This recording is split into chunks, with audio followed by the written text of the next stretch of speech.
ಲೋಕಾಯುಕ್ತ ನ್ಯಾಯಾಧೀಶರ ಆದೇಶದಂತೆ ಲೋಕಾಯುಕ್ತ ಪೊಲೀಸರು ಶುಕ್ರವಾರ ಭೇಟಿ.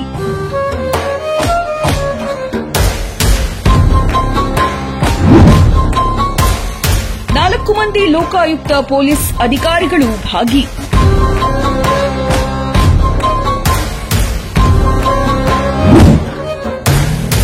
ಉಪನೋಂದಣಾ ಅಧಿಕಾರಿ ಮತ್ತು ವಿವಾಹ ನೋಂದಣಾ ಅಧಿಕಾರಿ ಕಚೇರಿಗೆ ದಿಢೀರ್ ಭೇಟಿ.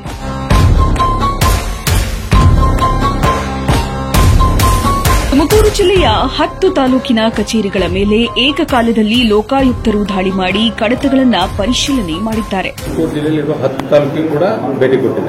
ದಾಳಿಯ ವೇಳೆ ಸಾರ್ವಜನಿಕರಿಗೆ ತೊಂದರೆಯಾಗದ ರೀತಿಯಲ್ಲಿ ಕೆಲಸಗಳಿಗೆ ಅನುವು ಮಾಡಿಕೊಟ್ಟು ದಾಖಲೆಗಳನ್ನು ಲೋಕಾಯುಕ್ತ ಪೊಲೀಸರು ಪರಿಶೀಲನೆ ಮಾಡುತ್ತಿದ್ದು, ಭೇಟಿಯ ಸಂದರ್ಭದಲ್ಲಿ ಗಣಕಯಂತ್ರದಲ್ಲಿನ ದಾಖಲೆಗಳ ಪರಿಶೀಲನೆ, ಹಾಜರಾತಿ ಪುಸ್ತಕ, ಸಿಬ್ಬಂದಿಗಳ ತಪಾಸಣೆ ಮಾಡಿರುವುದರ ಬಗ್ಗೆ ತಿಳಿದು ಬಂದಿದೆ. ರಿಪೋರ್ಟ್ 30 ತಾರೀಕಿಗೆ ಲೋಕಾಯುಕ್ತ ರಿಪೋರ್ಟ್ ಕೊಡಬೇಕು. ರಿಪೋರ್ಟ್ ಕೊಟ್ಟ ನಂತರ ಇವರೆಲ್ಲರಿಗೂ ಕೂಡ ನೋಟಿಸ್ ಕೊಡ್ತಾರೆ. ಅವ್ರು ಏನೇನು ತಪ್ಪುಗಳಿದೆ ಅದೆಲ್ಲ ನಾವು ಮಾರ್ಕ್ ಮಾಡಿ ಕೊಡ್ತೇವೆ.